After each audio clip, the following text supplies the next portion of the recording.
It was almost like little suburbia. You know, the guys went to work, they go to school, the women stayed home, took care of the kids. And many of us, not many, 3 of us, but seemed like many at the time, went to Sacramento City College. At that point, there was no tuition at Sacramento City College.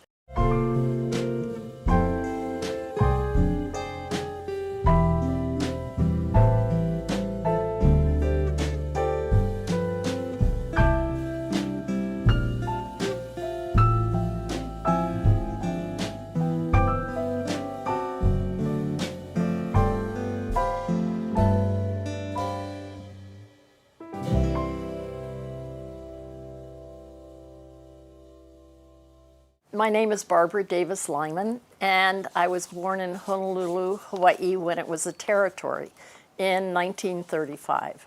I lived in Seavey Circle from 1957 to 1959, and I was 24 to 26, and had 2 little kids. When we moved there, one was 3 months, and the other was 18 months. And then I was pregnant with our 3rd child and had him 2 weeks after we moved out of Seavey Circle. It was 175 Seavey Circle, which is non-existent now because the freeway, it was taken down to build Highway 5.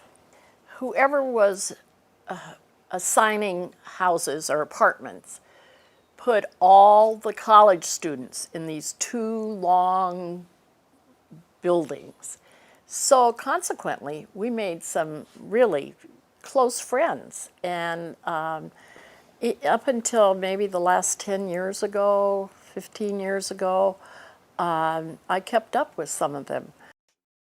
Well, it was very interesting that the majority of people there were African American. But these 2 buildings in front of the office were entirely white. White college students, veterans, and their family.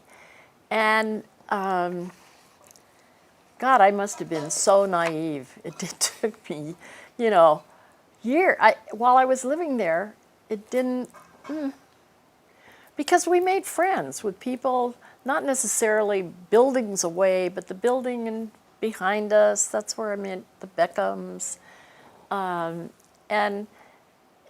But it was very segregated.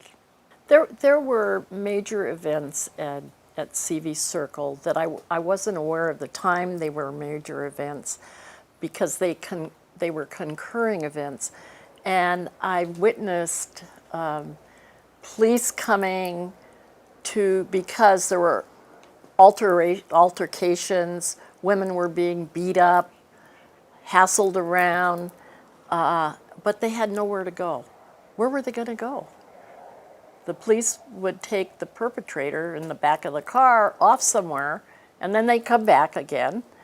And so at the time, I didn't realize how that stuck inside of my heart, soul, and mind.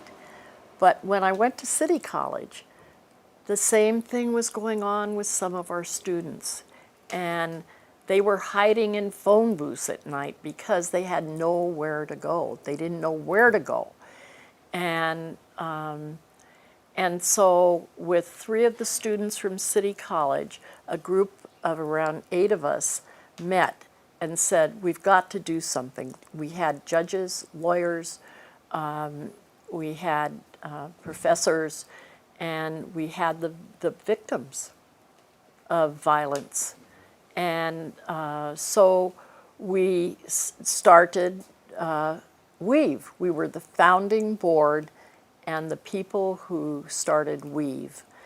Women escaping a violent environment. The really wonderful thing is to live long enough to see what WEAVE is doing today. They are reaching out in ways that no one would have thought about in the past. And the housing and the hotline and the advice, the legal advice, but more importantly, the training and the kind of lifting women up who have skills and don't know they have them so that they can support their families. It's just become an incredible organization. When I go on Highway 5, I always look to the right because it's down where you kind of veer off to Tahoe. And I think, oh my God, I'm traveling in a car over where I used to live.